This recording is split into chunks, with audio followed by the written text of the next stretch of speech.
മാറി മാറി ഭരിച്ച ഇടത് വലത് സർക്കാരുകളുടെ വെള്ളാനിയായി മാറിയ മധ്യകേരളത്തിലെ ആരോഗ്യമേഖലയുടെ സ്വപ്ന പദ്ധതിയായിരുന്ന കൊച്ചി ക്യാൻസർ റിസർച്ച് സെന്ററിനെ കുറിച്ചാണ് പറയുന്നത്.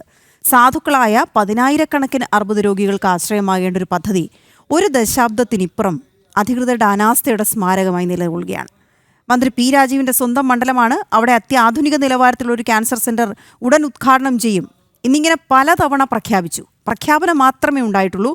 ഇതുവരെ ഒന്നും ശരിയായിട്ടില്ല. മധ്യകേരളത്തിലെ ആരോഗ്യ മേഖലയുടെ വലിയ പ്രതീക്ഷയാണ് കൊച്ചിയിലെ ക്യാൻസർ സെന്റർ. നിർമ്മാണം ആരംഭിച്ച 10 വർഷം കഴിയുമ്പോഴും കേവലം കെട്ടിടത്തിൽ മാത്രം ഒതുങ്ങുകയാണ് ഈ സ്ഥാപനം.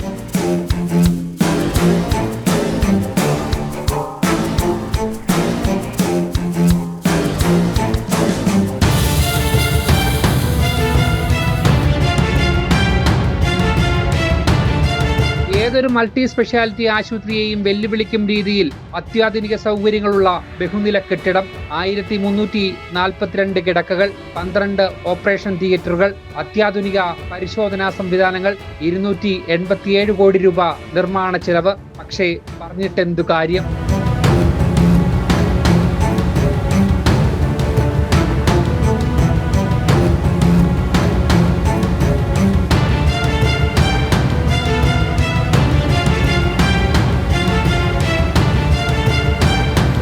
ഉള്ളതെല്ലാം വിറ്റുപറക്കി അർബുദമെന്ന മഹാവ്യാധിയിൽ നിന്നും രക്ഷ നേടാൻ 10,000-കണക്കിന് നിരാശ്രയർ കഷ്ടപ്പെടുമ്പോഴാണ് പണിതിട്ടും പണി തീരാതെ ഇതിങ്ങനെ കിടക്കുന്നത്.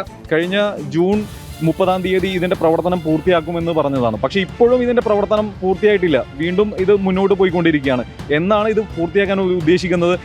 ഇപ്പോൾ സർക്കാർ കൊട്ടിഘോഷിക്കുന്ന ഒരു വലിയൊരു പദ്ധതിയാണ്. ഇപ്പോൾ പ്രവർത്തിച്ചു കൊണ്ടിരിക്കുന്ന ക്യാൻസർ സെന്ററെ കുറിച്ചും വലിയ രീതിയിലുള്ള അഭിപ്രായമാണ് സർക്കാർ പറയുന്നത്. പക്ഷേ ഇവിടെ ചികിത്സക്കായി എത്തിക്കഴിയുമ്പോഴാണ് ഇവിടെ ഒന്നുമില്ല എന്ന് രോഗികൾക്ക് മനസ്സിലാക്കുന്നത്, കുടുംബം മനസ്സിലാക്കുന്നത്. അത് അവരുടെ സമയം, വലിയൊരു സമയമാണ് നഷ്ടപ്പെട്ടുകൊണ്ടിരിക്കുന്നത്. അവസാന സ്റ്റേജിലുള്ള രോഗികളടക്കമാണ് അവസാന അഭയം എന്ന രീതിയിൽ ഈ കളമശ്ശേരി മെഡിക്കൽ കോളേജിലേക്ക് വന്നുകൊണ്ടിരിക്കുന്നത്. മരണമാണ് അവരുടെ നടന്നുകൊണ്ടിരിക്കുന്നത്. ഇപ്പോഴും ഇവർ സർക്കാർ ഇടപെടാത്തത് വലിയ അനാസ്ഥ തന്നെയാണ്. വളരെ വേദനാജനകമായിട്ടുള്ള കാര്യം തന്നെയാണ്. എത്രയും പെട്ടെന്ന് തന്നെ പൊതുജനങ്ങൾക്കായി ഇത് തുറന്നു കൊടുക്കണമെന്ന് BJP ആവശ്യപ്പെടുകയാണ്. 2014 ഓഗസ്റ്റിൽ അന്നത്തെ മുഖ്യമന്ത്രിയായിരുന്ന ഉമ്മൻചാണ്ടിയായിരുന്നു ക്യാൻസർ സെന്ററിന് തറക്കല്ലിട്ടത്. കെടുകാര്യസ്ഥത നിറഞ്ഞതായിരുന്നു നിർമ്മാണ പ്രവർത്തനം. ജസ്റ്റിസ് VR കൃഷ്ണയ്യരടക്കം തെരുവിലിറങ്ങി സമരം ചെയ്യേണ്ടി വന്നു ക്യാൻസർ സെന്ററിനു വേണ്ടി.